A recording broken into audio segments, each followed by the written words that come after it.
Welcome to this edition of Inside America's Boardrooms. I'm TK Kerstetter, the CEO of Boardroom Resources and the co-founder and editor-at-large of Corporate Board Member Magazine, and it's my pleasure to welcome you to the show.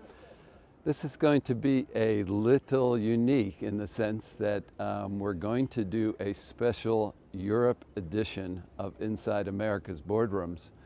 And we're here in the lovely location of Lake Como, Italy, which is the site for Diligence Directors Experience, where we invite European directors to come and share their views on board governance and boardroom trends. I'd like to welcome Sara Mathew, who is the audit chair for Shire, which is a biotech firm in Dublin.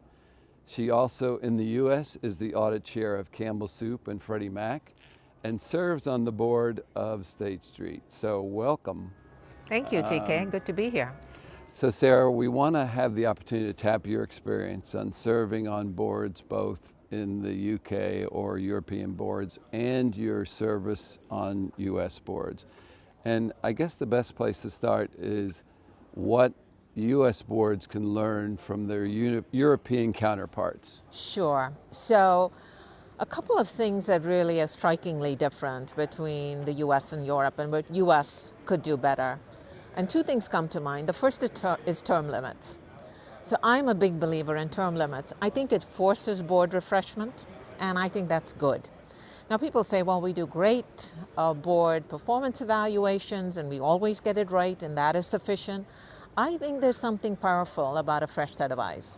And I think forcing term limits ensures that you get a fresh pipeline of new directors. And by the way, other directors can go serve on other boards.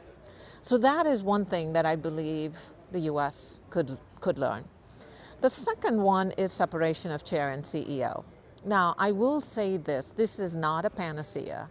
Separating the chair CEO role does not ensure great returns. I have seen companies where the role is separated, where performance has been poor, and vice versa, where you've had a great lead director or lead director that underperforms. But there's something about the governance associated with separating it that I think is something you could look at.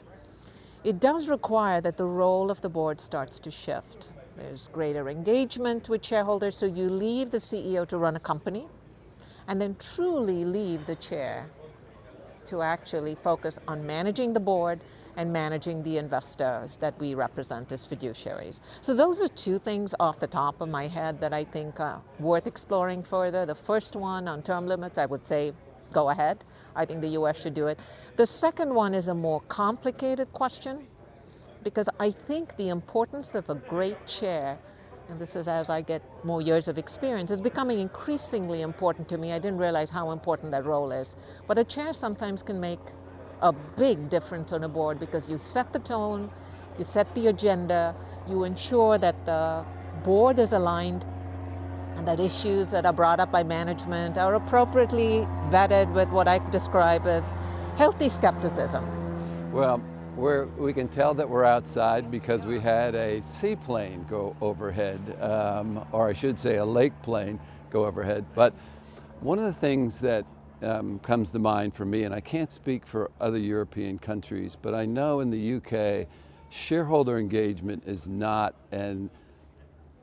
a very common thing. And I would think that that would be another issue that maybe the US is becoming more comfortable with, but certainly not to the level of the UK. Sure, it's definitely more pronounced. Compensation, consultation occurs in advance.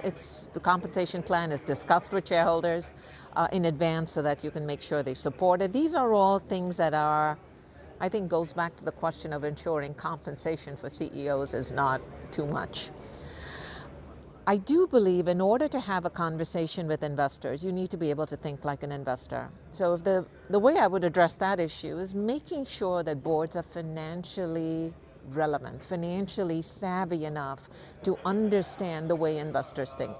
So I maybe come at it a slightly different way to say, if you want to engage with shareholders, that's a good thing. But you need to have the capability and the expertise to do it in a way because you understand the way they think to be effective. So maybe a slightly different point of view, TK, than yours. So let's flip this. Let's flip it now. What can European boards learn from the U.S. board experience? A couple of things. One I talked about earlier is CEO compensation, right? I think there's such a focus on CEO compensation. I think sometimes you don't get the best person to run the company. I do agree that CEO pay has run away, and I'm not for a minute debating that. Well, if you have a great CEO, your job as a board member is so much easier because you have somebody who's looking around the corner, thinking ahead, and moving a company. And as you know, we live in extraordinary times. I call it, accelerated times. Everything is compressed. You need really agile, great CEOs to do this well, and sometimes that costs money. So I would say the UK could learn something from that. The second thing is the way you incent innovation. I cannot imagine a company like Amazon ever surviving in the UK. They don't have a dividend. They don't have good enough margins. So when I think about tech companies, which I think has been the lifeblood of the US markets and its great performance, I think this is something that I don't think the UK is doing as well and could learn from the US, which is ensuring that in some cases you have a long cycle investment, you will not pay out dividends, and yes, CEO compensation may be high. But there is something to be said of being able to experience both. I have so enjoyed my time on a UK board. The other thing is I think UK directors tend to be more direct when you talk to each other. The US tends to be maybe a little more polite. There's no question that everything's going more global. So when you're talking about these situations, directors are forced to know the nuances and the folkways and everything of multiple countries these days. One of the things we just finished talking about in our sessions has been activism, and the U.S. has led the way on that. I'm not sure if that's a positive or a negative, but has led the way. But we're gradually seeing that pick up in the European markets as well. Yeah, I think it's a fact of life. And I think it'll become even more pronounced because I think this 10-year bull run we've had in the US cannot go on forever. Maybe the UK is at a low point. But regardless, people are looking for alpha. People are looking for ways to make money. And so activism is just a new reality. And so this, again, I go back to a comment I made earlier. The importance of being financially literate and financially savvy matters. I'm not talking about accounting. I'm talking about understanding the levers of value creation and being open to new ways, because sometimes activists do bring some very unique thinking that is beneficial to a board. But being financially relevant, if you're a board member, has now become far more important than ever before. The old days of just having marketing skills is no longer sufficient. Well, we do know that the world is shrinking, and it is, and flat, apparently. Yeah, and you're a perfect example of that on serving on boards both in the UK and the United States. So, Sarah, I wanted to thank you for taking the time to join us. And it's not hard in this beautiful location. We want to apologize for the planes that go overhead, but that's just part of the environment that we're in right now. But thank you for the time.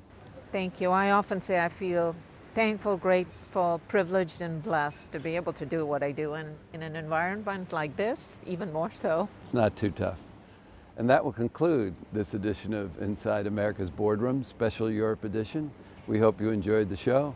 We'll be back again next week when we take another look at a critical topic that'll help you be a better board member or committee member. So we'll see you then.